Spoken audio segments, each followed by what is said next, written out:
Right, I think that worked. Ugh. All right, welcome back to D&D Prep.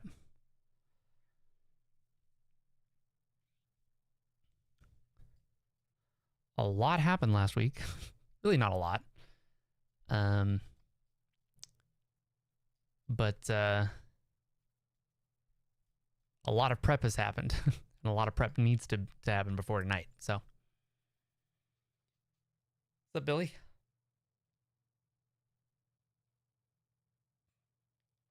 How's it going?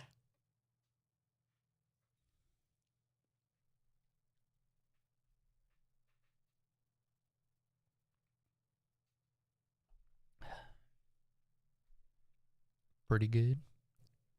Samesies, samesies.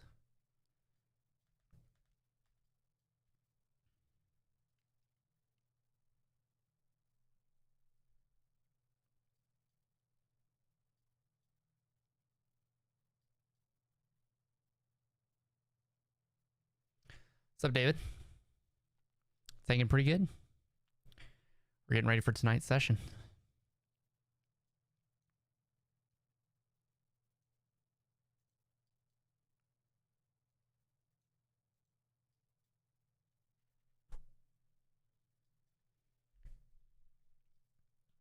Or we're going to be. We haven't quite started yet, but we're letting people roll in and we'll get started.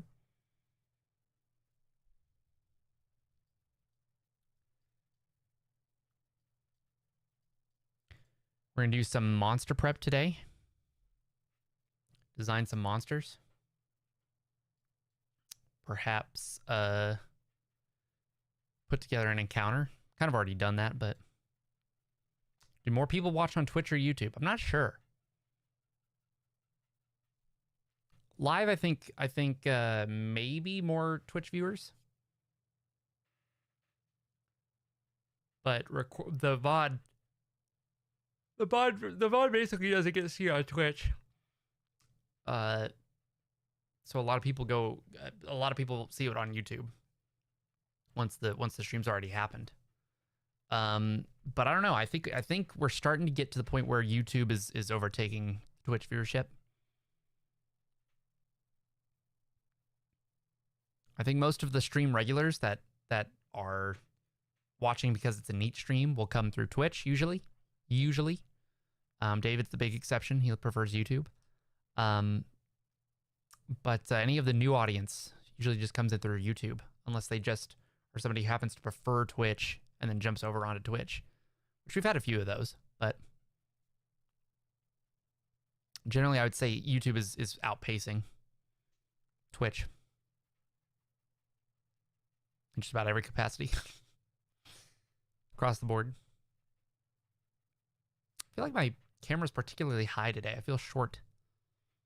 I think because I'm using kind of the shorter chair, but I don't know. I feel like my monitor is the right height for where the camera usually is, but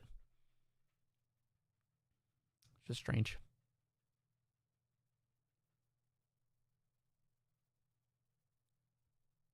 But anyways, who wants to talk about monster design in TTRPGs today? I certainly do. So I put together this map. We basically, last week we had a fight coming on. If I switch over, we had a big fight in this room. It ended up playing out kind of crazy. But the players won. They saved the prince. So now they're gonna have a meeting with all the NPCs that they've met over the course of their adventure, and kind of figure out where they want to go next, what they want to do next, how they want to proceed. Then they will be heading back probably to town, which was this town. We'll probably see quite a bit there. I need to configure this to not be show navigation GM only. Is there like a show on the top bar thing? Maybe that's what I'm looking for. But anyway, they'll return to town. You may or may not see that some bad things are going to happen at the town. But they may or may not even be there for that. So we'll see. Then they will likely return either way to the city, where they will probably do some shopping. And then from there, it's looking like they're going to be heading off into the wilderness. They're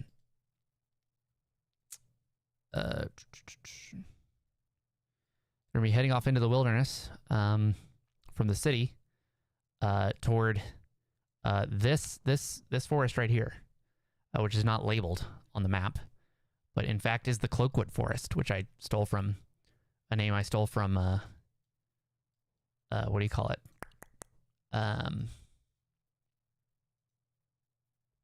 Baldur's Gate. So we're going to delete this encounter because we are going to do something a little bit different. So they're going to come up across some Kolos, which are essentially gnolls. D&D calls them gnolls to make them legally distinct. Pathfinder started calling them Kolos. I prefer the name Gnoll, but I thought what would be a nice idea to help kind of bridge the gap is I'll have the Kolos be a particular tribe or like pack of gnolls in this world. So from now on, I can call them Kolos.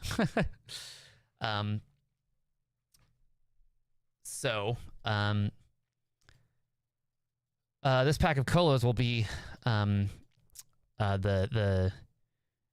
the random encounter, or the quote unquote random encounter the players will run into in the Cloakwood Forest. And then the Cloakwood Forest, stealing from Baldur's Gate once again, known for its spiders, known for its spider infestations. So they'll have some webbings in the different kind of fell trees around here.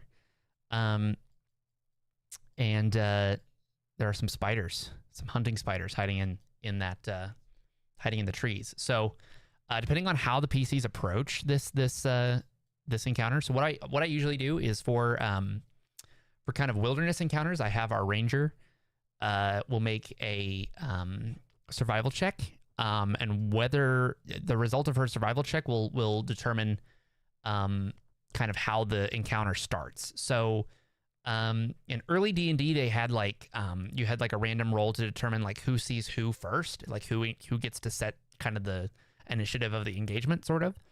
And it was separate from rolling initiative. So it was something where like maybe if you're traveling through a canyon, maybe some orcs, like a band of orcs, like along the canyon, look down into the canyon and see you, and so like they get to like figure out how to approach the issue.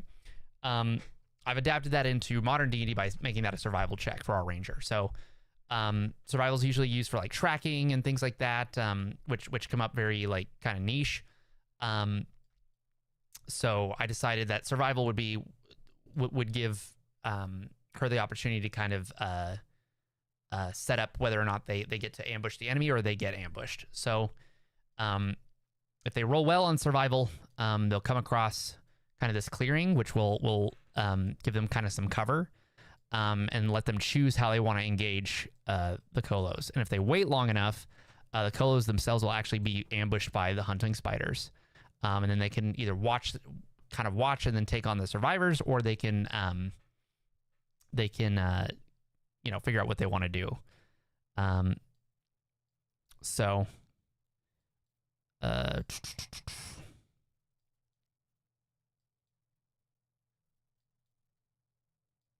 I'll have to come up with some reason why they can't just proceed without fighting. Because they'll be like, oh, if we're getting the drop on them, can we just move on? So I may need to come up with some answer to that question, other than, this is the encounter, right? I might reason with them that like, oh, you don't want these guys to sneak up on you later since you think you're looking for the same thing. So maybe that'll do. We'll be kind of going through this encounter and kind of explaining the mechanics of different monsters. So Pathfinder is much more combat focused than D&D is. D&D has pages and hundreds of pages of combat mechanics, but it still is a little lackluster in how it handles in the actual how the mechanics are actually implemented. I think it is much more oriented toward low prep / like easy prep. Whereas Pathfinder takes a hell of a lot more prep in my experience, or for it to fit the style that I want. There is a world where Pathfinder is maybe even lower prep than D&D because you can essentially just plug and play monsters. But because the system is so much more balanced, you don't have to consider, you don't have to like read in D&D in order to know whether or not a monster is going to absolutely wipe the floor with your party or if they're going to get the floor wiped with them. You have to actually read the stat block, and you have to consider like your party makeup, all the different things. Whereas Pathfinder, they give you an XP budget, and they tell you how much XP a monster of a particular level is worth. And then they say, okay, this much XP would be a severe level encounter, or an extreme level encounter, or a moderate level encounter. And from there, you can just take monsters of different levels, throw them in together, and you can make encounters of different levels. Now, for me, I don't care for moderate encounters. I don't see the point necessarily.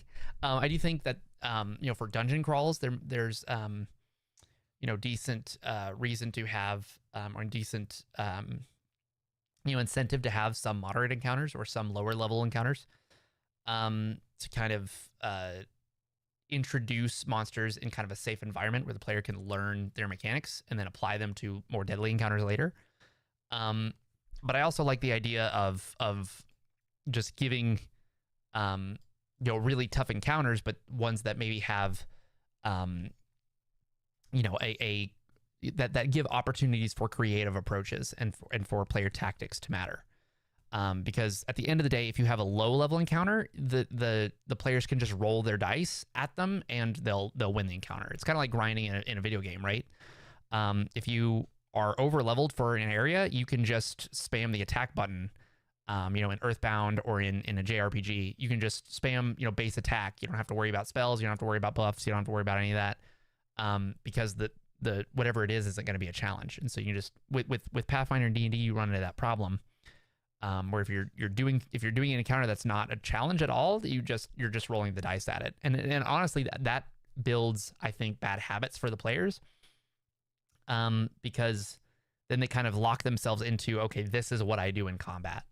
And then when a combat actually does get challenging, they get a little bit they can get overwhelmed because they don't know what their options are.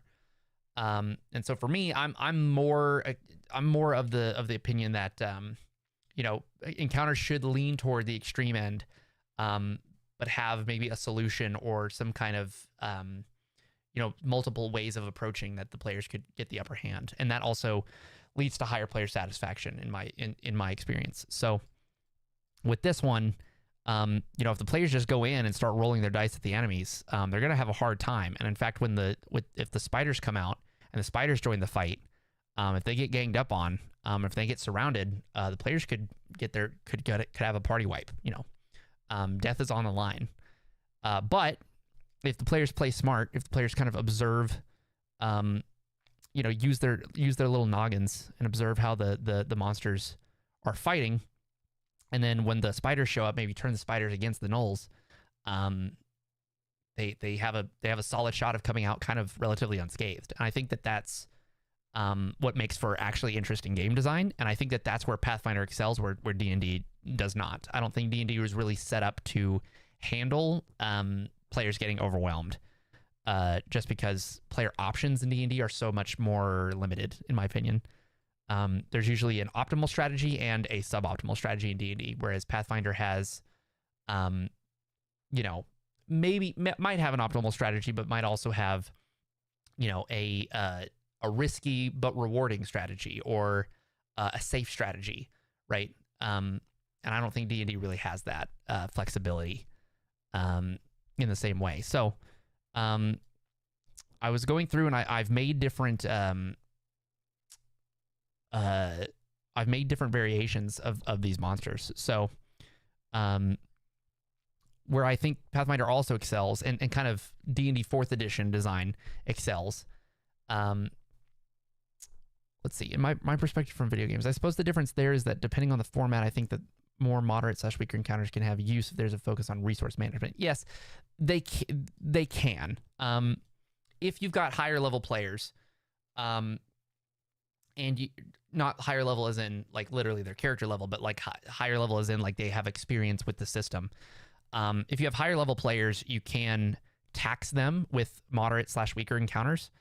But with a video game, there's a certain expectation, especially when you have one person playing the video game. There can be you can get away with that a little bit more, simply because that person's time spent playing the video game is kind of up to them, and they can kind of spend that time however they want. And if they want to grind, they can. If they want to take on those weaker encounters, they can. But when we only have a limited time to meet and a limited time to play each week, for something like a TTRPG, I tend to find that respecting the player's time is more important than, the verisimilitude or kind of the advantage you can get from having the kind of multiple weaker encounters. So this is why we've seen D&D design evolve toward kind of bigger encounters, and tabletop RPG design kind of evolve more towards bigger encounters and bigger, more dangerous encounters, and having maybe only 1 or 2 of them a day, as opposed to having a bunch of weaker encounters. Now for me, with a dungeon delve, you do need those weaker encounters.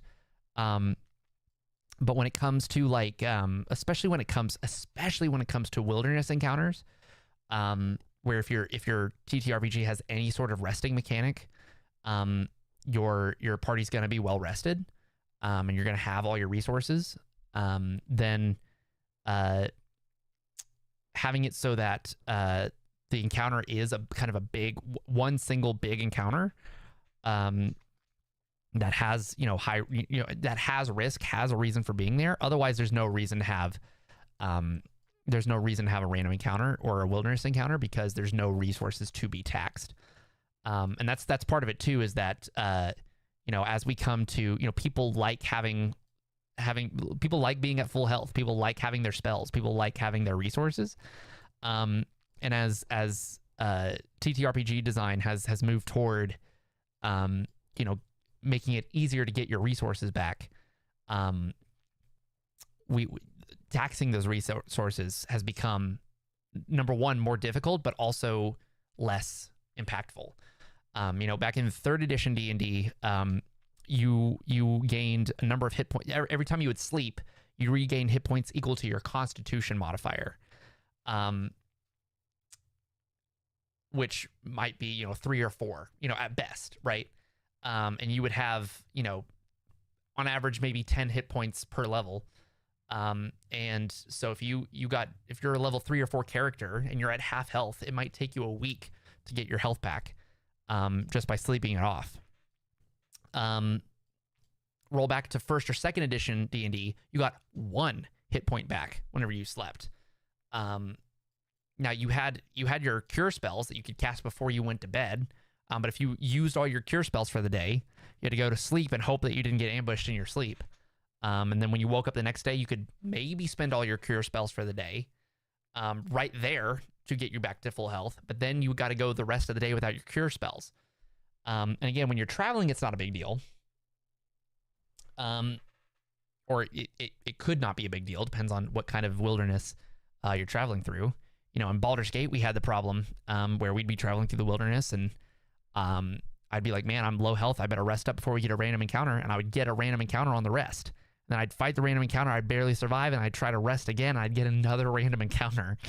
And that's when you can really tax the resources. But with modern design, that's just not the case. And I kind of like the idea of being like, okay, guys, we're not gonna have it where you gain all your hit points back whenever you rest, you gotta spend your heal spells. But like, I don't know. It's just not what they end up doing is that just encourages, a safer play style. So what they'll do is they'll spend more time in town, or they will, try to, they'll try to, they'll be in the dungeon and they're like, we're gonna like fortify this room, and we're gonna make sure that nobody can get in, and then we're just gonna rest here for a couple of days.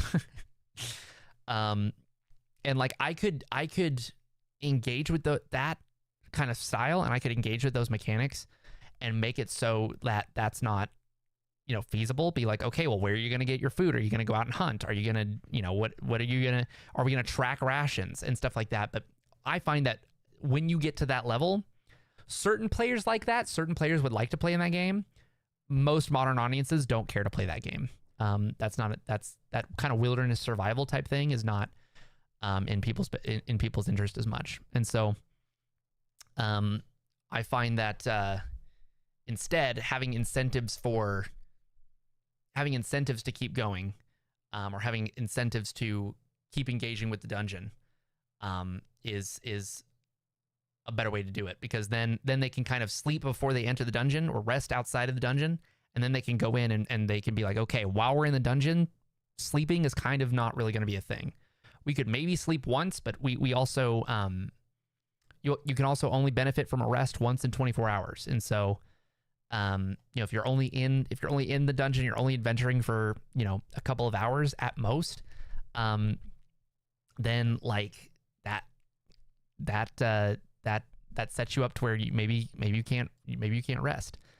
And Pathfinder is set up to where health points, HP are not necessarily a resource that gets spent in that way. So like Pathfinder has the treat wounds thing, which if you've got a cleric and you've got he's got a few skill feats and general feats like ward medic and continual recovery,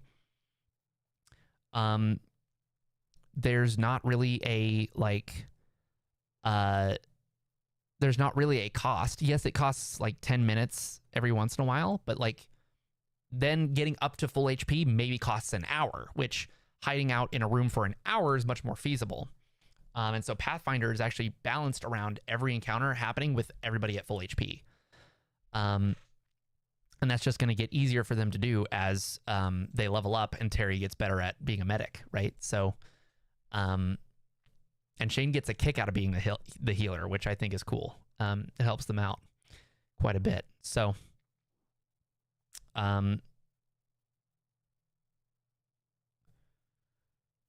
with all that being said, yeah, it just is. It's based on what kind of game it is, David. It's based on what kind of game it is. In fact, early D&D, it was based on conserving resources as much as possible. How do we make it so that we do not fight? We never get into encounters that are dangerous. How can we make it? How can we break somebody off from the group so it's 4-on-1 and we can just beat the shit out of this guy without getting hit? AC was like a 17, or for a fighter was like 17 or 18 at level 1. And lots of low level monsters only had maybe a +1, +2 to hit.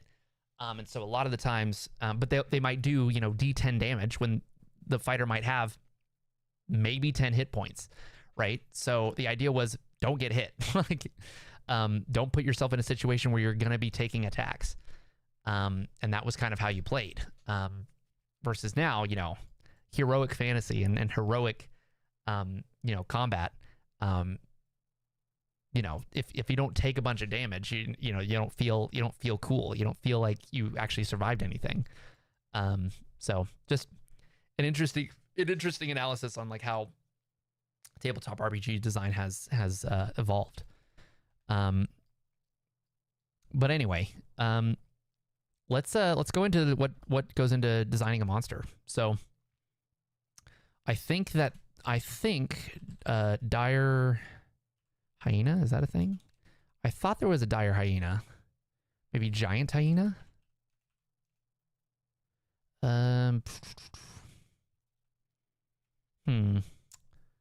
I thought in the bestiary there was. So bestiary 1. Hyena, maybe? Okay, no hyenas in bestiary 1. What about monster core? Okay, there is a hyena. And it's level 1 and considered medium, which I feel like is big for a hyena. However, I would like their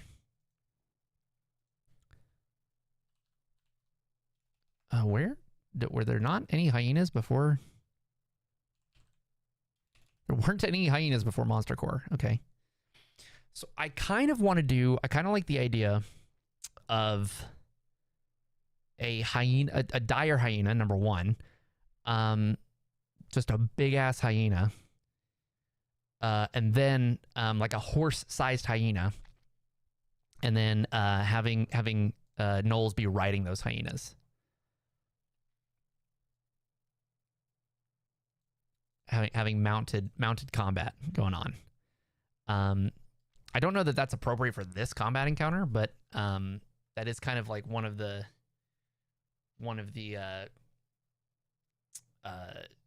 cool things that I want to set up for a potential encounter. So I've kind of taken some inspiration. So the problem with some early the problem with some Dungeons and Dragons stuff in general is that for this combat, right, you have like Goblin Warrior, right? Creature -1.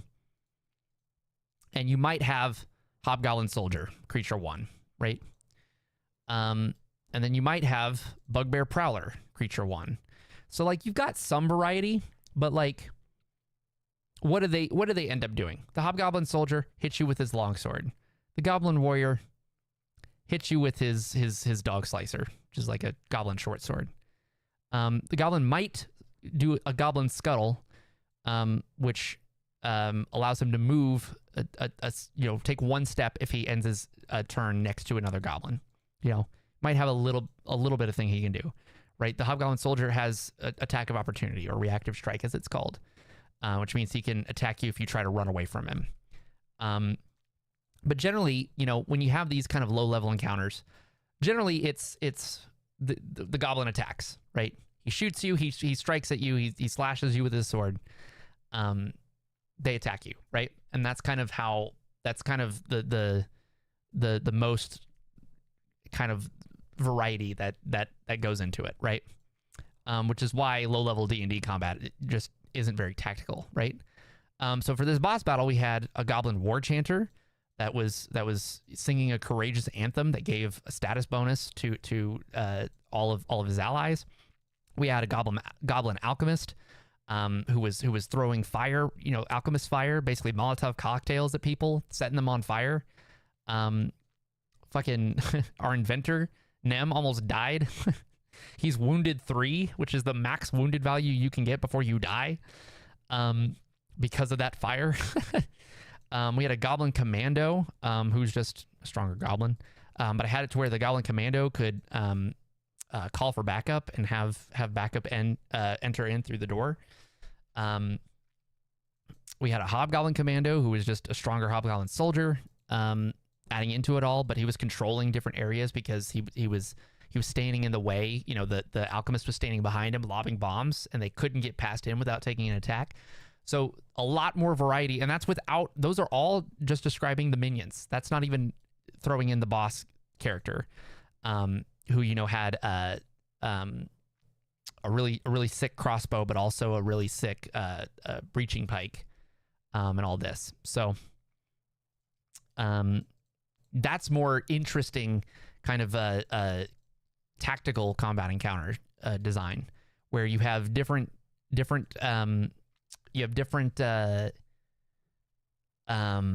similar to the party, who all have their kind of roles with their class features, right?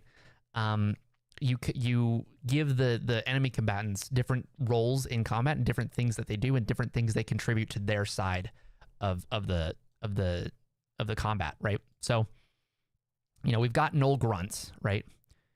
We'll even go back to our Cloakwood Forest. So we can work with the Colos. We've got the Colo Grunt, creature 0, okay? Level 0 creature. It's got 15 AC, 15 health, pretty bog standard for a level 0 creature. You know, it strikes with its jaws, it strikes with its scimitar. It might pull out a short bow if it needs to do a ranged attack. But generally, the Colo grunts are just I roll attack rolls, right? I'm the fodder. I'm the rank and file grunts of the Colo fighting force, right? Now they are Colos, so they do get pack attack and rugged travel. So rugged travel allows them to ignore difficult terrain. Pack attack allows them to do extra damage if they've got at least 2 allies next to a creature. So you know they are strong they're stronger in swarms, right? But generally, they're just going to be making they're going to be making attack roll. If they miss, they'll make another attack roll. If they hit, they'll do damage. That's going to be their roll. Weak fortitude saves, decent reflex saves. And that's pretty much it. That's how a Colo grunt operates. However, we have like several other different kinds of Colo that are all just different variants that all do different things. So for a level 1 creature, we have a Colo Witherling, which is essentially, now this one's a weak variation, so it's -1.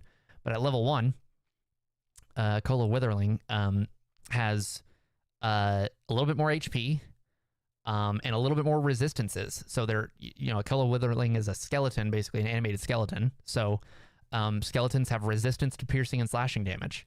So if you go in with a great sword, you might still be able to smash the skeleton, but you're probably not going to cut through it the same way.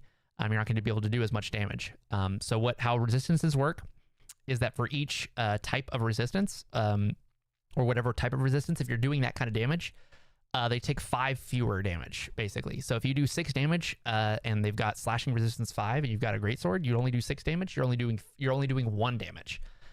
And weaknesses work in reverse, where if they've got weakness to fire 5, if you do 1 fire damage, you actually do 6. 6 becomes the minimum fire damage you can do, which is really, I think, works much better and is much cooler than weakness and resistance from D&D, where it's just half or double. A fire attack, hitting somebody. So if you've got like a creature that's weak to fire in D&D, right? You might think, oh, I'm going to hit it with my torch because that does fire damage, right? Well, a torch only does like 1 fire damage in D&D. And so you only end up doing 2 fire damage, despite them being weak to fire, right? Whereas if you're using your rapier, you do 1d8 plus whatever, plus 2 or whatever it is. So you're doing minimum 3 damage with your rapier. And so it's like, oh, well, there's not actually any incentive to use the torch. Whereas if something has weakness to fire 5, suddenly the minimum damage you can do is 6, even if you're only doing 1 fire damage. So hitting something with a torch makes much more sense. Well, anyway. So, again, a Witherling is meant to be another kind of rank and file soldier, but they're a little bit more dangerous, right? So like they have a Mako, a word I can't pronounce, but essentially it's a spiked club that allows them to inflict bleed damage. You see this 1d8 plus 4 slashing plus 1 bleed. Bleed damage is consistent damage that you take over time, and so this sets you up. If you hit a player with bleed damage, they suddenly are going to be taking damage every single turn, until they roll like a certain amount. I think it's like a roll of 15 or higher to recover from consistent damage or persistent damage. And so they're a little bit more dangerous. And they're also undead. So they have like the void healing trait. So since we have a cleric in the party, he can cast a heal spell, which because skeletons have void healing, heal spells basically do damage to undead. And so what he can do is he can use a 3-action heal to disperse vital energy in a 30-foot emanation, targets all living and undead creatures in the burst. Which means he can do, like 2d8 hit points of damage to every single undead creature. Now he really probably only wants to use that on turn 1, because if he uses that, then he's going to be healing the other enemies as well. So he probably wants to do that before they get damaged. But then this Colo Bonekeeper is kind of a cultist looking dude. He's got the harm spell, right? Well, maybe I didn't prepare the harm spell for him. I probably should though, right? Maybe not for this encounter. Maybe for other encounters I'll give him the harm spell. But the harm spell does damage to everybody within a 30-foot radius, but also heals undead. And so you can have like the Colo Shaman healing the undead while damaging the party. And so you've got different ways that the enemies can interact, right? Makes it much more interesting than just base level D&D combat with just rolling to hit, roll to hit, roll to hit, roll to hit. So then we've got the more elite soldiers in the Colo army. So we've got the Colo Skirmisher. So this dude takes an ability from the Ranger kit. They're equipped with composite short bows, which let them do a little bit more damage than regular short bows. And they, I can delete the regular short bow attack, in fact. And what that allows them to do is this dude's got a ability called Hunt Prey, and then has an ability on top of that called Hunter's Edge Flurry. So what it does is it allows you to make multiple attacks per round at a lower penalty than usual. So normally in Pathfinder 2, you'd have it so that every attack after the first on the same turn takes a -5 penalty. So you've got -5 penalty on your second attack, -10 penalty on your third attack. If for some reason you're able to make a fourth attack, it still has a -10 penalty. So what Flurry does is it allows the Colo Skirmisher to say, okay, I mark that guy as my prey, this one person, and for as long as they're my prey, I only take a -3 to attacks against them for my second attack, and only a -6 for my third attack. So suddenly this dude has a much higher chance of hitting multiple attacks in the same round. And that also, with being able to take multiple attacks like that, it gives him a higher chance of scoring a critical as well. The more dice you're rolling, the more likely you're to roll a nat 20, right? So these skirmishers are able to deal out a little bit more damage to single targets. They will single somebody out and then focus fire on that one. Now they may not focus. Now multiple skirmishers in a skirmish might not focus fire on the same person unless there is a Colo Sergeant present. Then a Colo Sergeant might give the order to focus attack on somebody. In which case, all the skirmishers might be using their flurry attack on multiple people in the same round. This is Pathfinder 2, sad leg. This is a tabletop RPG called Pathfinder 2. Similar to D&D, but not quite the same. So the Sergeant is kind of boring. Kind of just has basic attacks. It does have a higher attack bonus because it's a level 4 creature. But mostly it's got the bark orders. And it's got reactive strike, so it acts a little bit like a soldier. It's able to kind of control the battlefield a little bit better. But oftentimes a Colo Sergeant will be present for more like role-playing the monsters type of deal. The Sergeant may not have any mechanics or may not have that many mechanics to really like do much in combat. But how I would rule it as the Dungeon Master in combat is that the Sergeant is giving orders to that affect how the combat plays out. For things like the skirmishers focusing fire on their prey and things like that. So then we have the Colo Hunters, which is a little bit stronger variation of the skirmishers.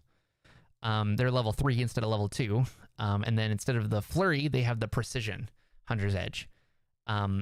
So that lets them do an additional 1d8 precision damage once per turn. And then they also have +1 composite longbows. So they do 1d8 damage already. So these guys are going to be doing maybe fewer attacks per round, but because they have the Hunter's Aim, which gives them a +2. But they're going to be making stronger attacks. They're more likely to hit, and when they hit, they do 2d8 damage instead of 1d6, which means that a hunter hitting only once is going to be doing more damage than a skirmisher hitting twice. And because he's got the higher chance to hit, means he's also got a higher chance to crit, which means he's got a higher chance of doing double damage. And because longbows have the deadly D10 trait, they're also doing even more than double damage whenever they crit.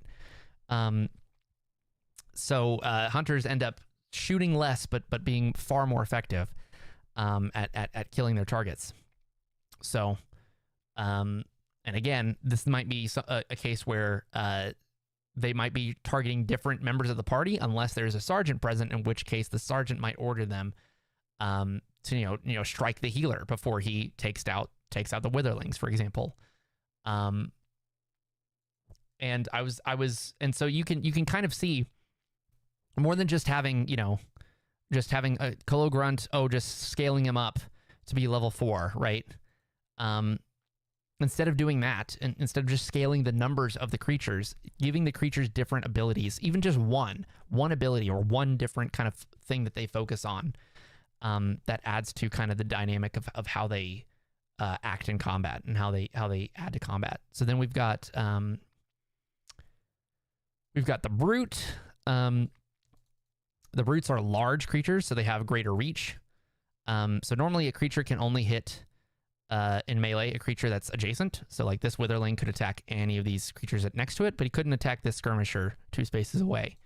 Whereas a large creature has what we call reach. And so this Colo Brute could potentially, if he was standing here, hit literally any of these creatures with a sword swing, because of how reach works. So the Brutes are there to kind of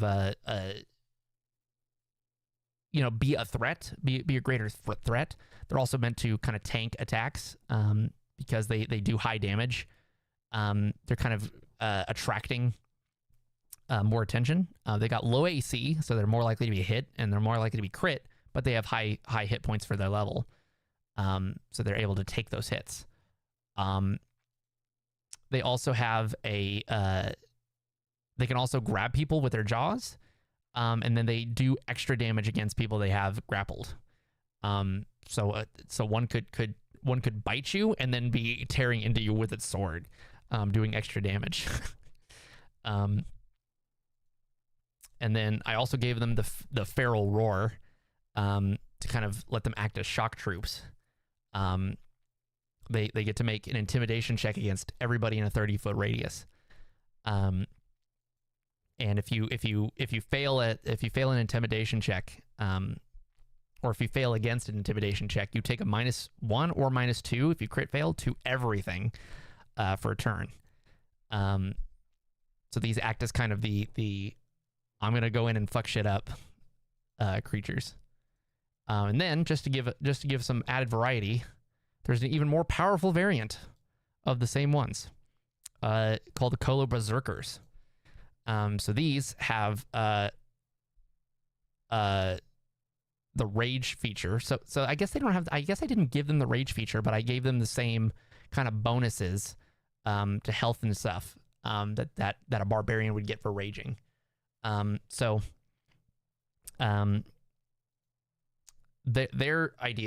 whole idea is that they are very mobile. So again, they're kind of shock troops. They aren't as ferocious or feral as the Brutes are. But they're not gonna like let out a roar in the same way, but they will literally just charge through. So they've got a feature called Rampaging Charge. Colo Berserker strides twice in a straight line, so it travels in a straight line, and then all creatures in the Berserker's path must make a Fortitude save or take 2d6 plus 8 piercing damage plus 2 persistent bleed damage and fall prone. So basically it's charging through like a bull, holding its shield up and its shield spikes forward, and just charging through and just absolutely trampling everybody in between it and like 60 feet. So they could literally just rampage through, travel through this section all the way through here, and just trample everybody in its path, and have them make a fortitude save or take damage and get knocked prone, which is devastating. Can be devastating. They're also a little bit tougher. They've got higher AC and they've got a shield that they can raise. So they're a little bit harder to kill. They're more tanky even than brutes. They also have almost twice as much HP as brutes, despite only being 2 levels higher. I might have made these guys a little bit too strong. Berserkers are kind of cracked. But this is a level 5 creature, and they're only level 3 right now. So this is maybe a boss creature soon. And then we'll kind of join the rank and file. So I was kind of inspired. I was kind of inspired by Halo, how Halo does its enemies. And most first-person shooters kind of have the problem that D&D does, where it's like, okay, you're shooting at them. The enemies shoot at you. That's what they do. There's only one kind of enemy, the kind that shoots at you. They might have like a juggernaut or like, a sniper, or like, dudes that have different weapons, and different, submachine guns serve a different purpose than light machine guns serve a different purpose than sniper rifles. So those all kind of have different roles, but in the end, the enemies are shooting at you and you're shooting back, and that's how you play. And then Halo changed the game by having grunts and brutes and hunters, and so I was like, okay, what if we kind of took inspiration from Halo's design, where we've got a handful of different combinations that or a handful, once you get kind of 5 or 6 different variations of enemies, and then you do things like give them, you can give them different weapons and different loadouts within the different kinds of enemies. And then you can just, you can create a counter where it's like, okay, I'm going to throw in 2 witherlings, a bone keeper, and a hunter, or I'm going to throw in a sergeant, 2 skirmishers, and a brute, or I'm going to throw in 4 grunts, 4 witherlings, and a skirmisher, and it's just going to be, they're just going to be, just running at them. Or I might have a berserker and 2 grunts be a boss battle, and then a few levels later, it might be a sergeant, 2 hunters, and 2 berserkers might be a moderate encounter, despite what used to be a boss battle is now an easier encounter. That I think is what is really fucking cool about the flexibility of Pathfinder's encounter design, and the cool things you can do with different creatures and different abilities, giving them different abilities. So the Colopragmatist are they're kind of the soldier class. They're meant to be kind of battlefield control. So they've got a reach, they've got a long spear that they keep at reach. They're meant to kind of they've got pragmatic aid, which lets them set up an ally for a stronger attack. They've got spear parry, so they're harder to hit. They've got decent AC for their level. And they've got reactive strike, so they can with a 10-foot reach, long spear, they can control a big portion of the battlefield, and you got to take an attack to get past them. So pragmatists can kind of hold the front line, while skirmishers from behind maybe are shooting into melee, for example. Yeah. So to kind of round these out, I want we've got hyenas already. We've got like a level 1 hyena, I think, right? Was it? Yeah, see, I could have sworn there was like a dire hyena or something. But we've got level 1 hyenas. See, that's the thing. Okay, so I guess they've got drag and knockdown, which are cool, but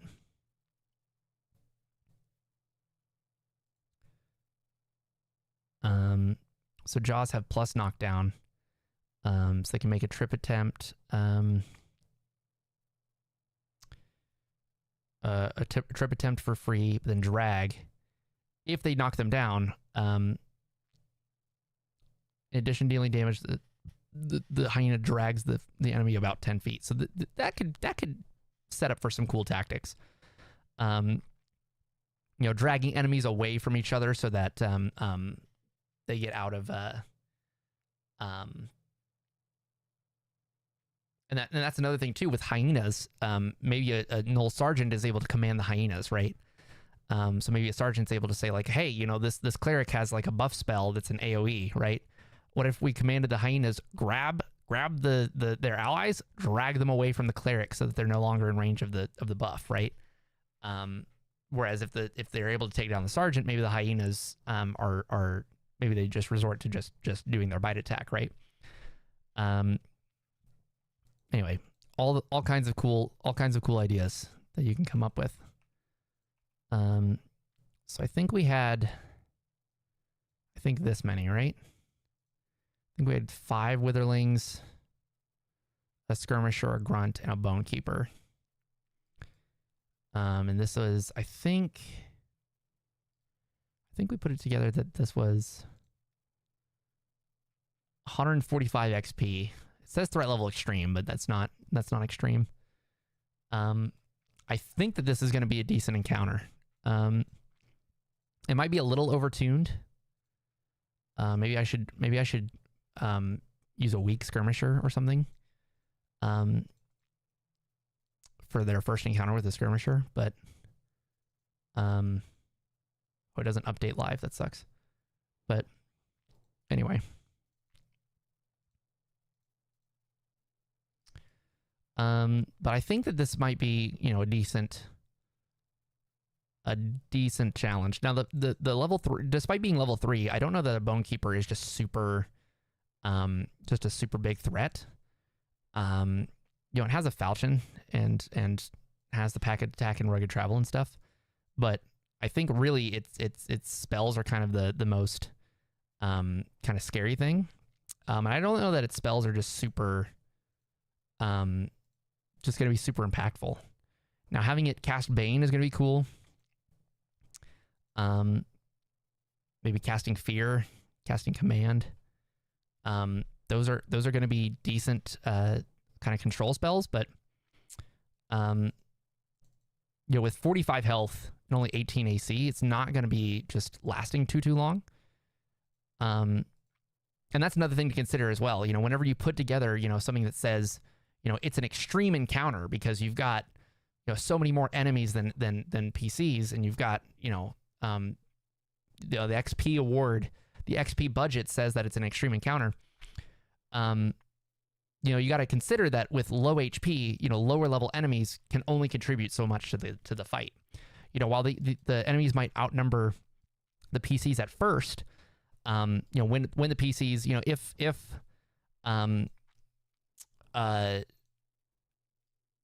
if Terry drops a heal spell, an AoE heal spell, that does 2d8 damage, and you'll see these guys only have 8 HP. Now, what's the average of 2d8? It's 8. It's in fact the average of rolling 2d8 is actually I think 9. So on average, he might wipe out all the witherlings with one heal spell, and then it's just a level 1, a level 2, and a level 3, or a level 0, a level 2, and a level 3 that they're fighting, right? And that is not an extreme encounter. That is a easy encounter. And it might be then that the spiders come out of the woodwork, right? Come out of the woods. I may have it to where if they take out the grunt, maybe the bone keeper raises him as a witherling. And maybe they have to fight another witherling. It also depends on like how, what happens with rolling initiative. Maybe Terry loses initiative, and he goes last, and suddenly, all of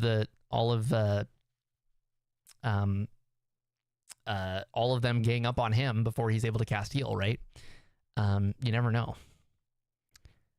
But that's what makes for interesting encounters, in my opinion. Is by having number one, a different number of enemies than players. So there's an inherent there's a sort of inherent what's the word I'm looking for?